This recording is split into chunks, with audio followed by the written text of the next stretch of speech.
I'm going to do my recap of Elite XC on CBS.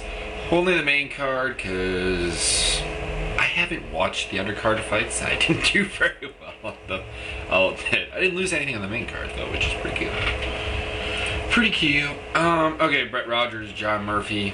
Pretty much went like I said it would. I mean, John Murphy is not that good of a heavyweight. I mean, he's not terrible, but if you can be knocked out by Houston Alexander, you can probably be knocked out by Brett Rogers, who's a bigger, stronger, more powerful version of him.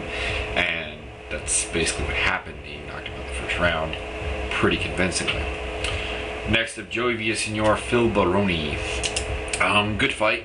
Baroni looked good in the early going, but just in the end, Phil's got to get...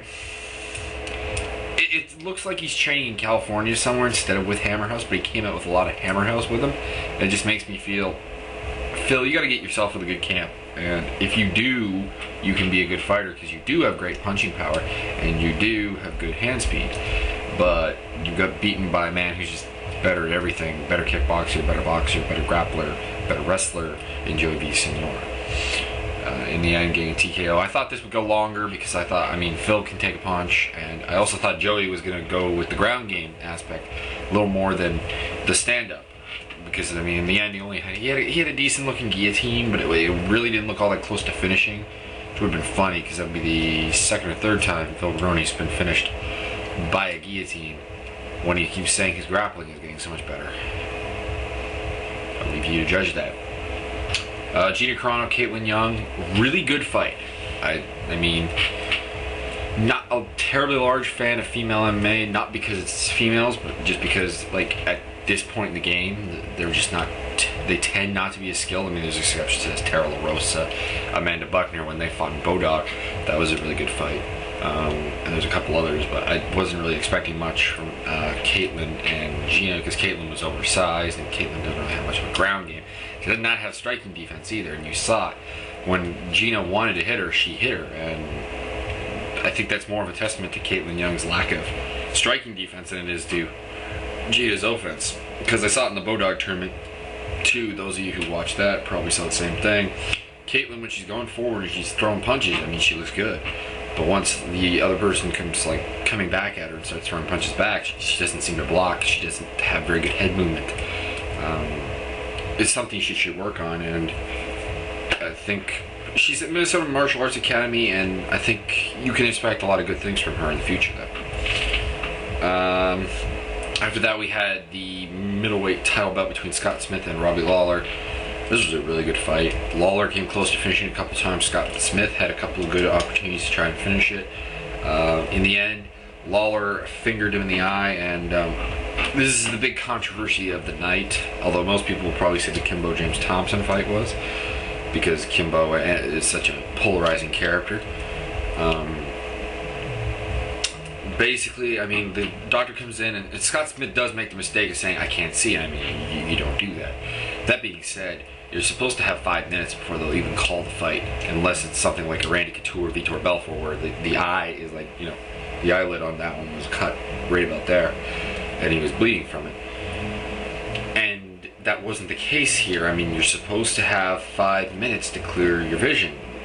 You're not even supposed to be asked if you can see. I mean, the doctor's supposed to check it a little bit and then, you know, give you your time, and then, you know, you either say you're ready to go or I can't go, or the 5 minutes comes and they come and ask you, can you see, like, you know, follow my finger and all that, and they didn't do that. I think that's the black eye on this event, is that there's a few other things, like if you were in Canada, you got really crappy TV work, like it cut out a lot and all that, which was unfortunate because it cut out like right in the middle of the second round of Scott Smith Robbie Lawler, which was the best fight of the night, bar none. The females were pretty good, but I mean, I guess it could be the fact that outside of Gina trying to pull a go-go, which was surprising, you got the feeling that these two are not terribly well-rounded. I mean, they both are pretty good on the feet, but they're not. Neither has terribly great ground skills, whereas although Lawler and Smith also don't have great ground skills, they're exchanging punches. They both have the option of taking you down in explosive fashion because they both have explosive wrestling. And I think I'm over you killing the word explosive, but oh well. In the end, it's a little disappointing that they can't. I mean, they saved face a little bit of LEXC by giving them both their winners' appearances and saying we'll do the rematch and doing the LEXC. It will probably be an immediate rematch, which is good. But still, it leaves a mixed feeling to the hardcore fan, and particularly, I suppose, to the Scott Smith fans. Next up, we have James Thompson, Kimbo Slice.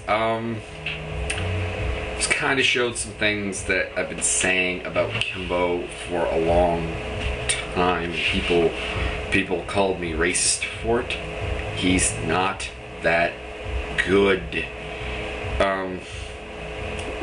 James Thompson is not by any means a good grappler, but he out-grappled him.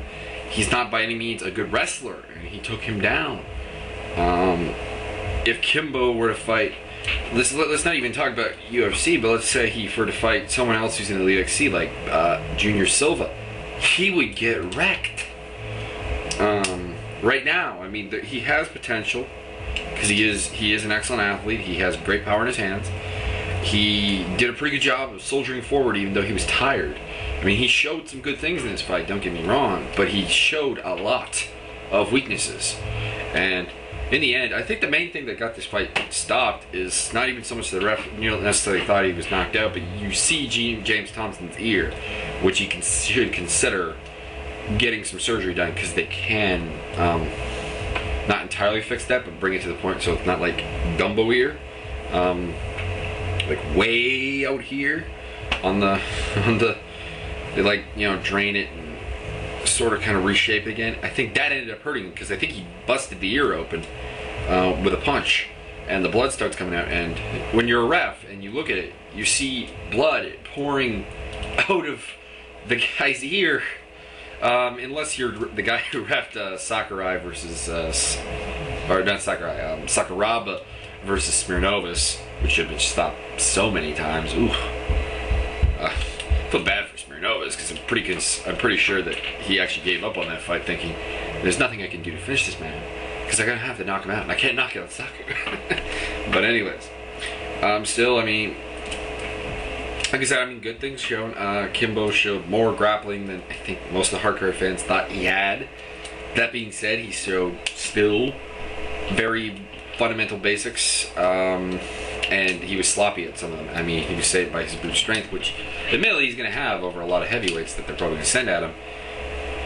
But somewhere Brett Rogers is probably smiling, because he destroyed James Thompson a lot faster than Kimbo did, and there's rumors that fight's going to take place, and I don't know if I would pick against Kimbo on that one, because Brett Rogers is the guy who will stand and bang with him. I think standing and banging with him is the wrong idea with Kimbo. He does have the power to put you down, and Brett Rogers he's not a great striker by any means. He's a powerful striker who seems to have a decent chin, and that's really about it. So overall, I mean, the fight card in terms of fights was pretty weak. But of course, the fans wanted to see Gina win, and the fans wanted to see Kimbo win, and they got their wishes.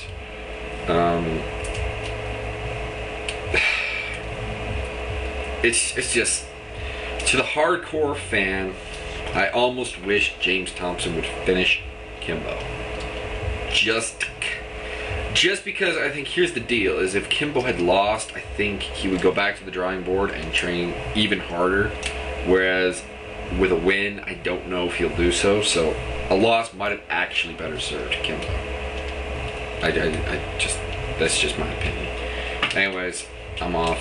WEC tonight. If you're in Canada, watch it on TSN, which means I'll actually I won't have to stream it for a change, because I don't get versus. Anyways, that's going to be a good night of fights, I think. I mean, unless things horribly go wrong, that's going to be a good night. So later.